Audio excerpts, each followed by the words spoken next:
Als ik van wedstrijd zit, dan word ik me een beetje afzonderen. Dan komt die spanning erbij en dan doe ik altijd een cocktail voor mij geloerd. Maar wat doe je toe om die rust te vinden van wedstrijd? Nou, dat doe ik eigenlijk.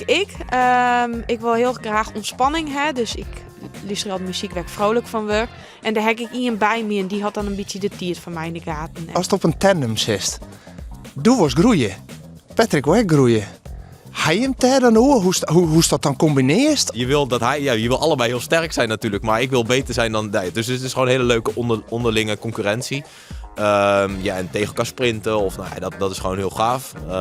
Maar ook in het krachthonk. Dus als hij 120 kilo squatten, wil ik 130 kilo squatten, of wat het maar is. Het is ook een beetje een teamsport. Dus ja, wielrennen is individueel, maar uiteindelijk op de tandem doe je het echt samen. Hast u extra niet en dan zei ze van ik ga altijd diezelfde concurrent. Ik weet dat hij daar leidt, ik weet dat hij traint en dat wil ik weer hullen. Nee, ik ben altijd wat nijen.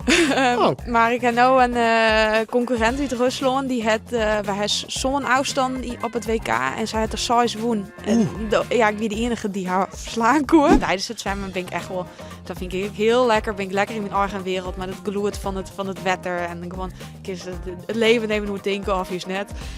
Dus dat vind ik wel heel leuk. Dat is, dat gevoel, dat is heel mooi. Dat je echt voelt van, we zijn één op die fiets. En dan voel je ook dat je echt vooruit gaat, zeg maar. Dat is echt het gevoel van die flow en die energie samen. Dat die energie er goed in stopt, zeg maar. En ik heb vaak ook echt goed soms het ik gewoon denken, hoe die ik dit eigenlijk.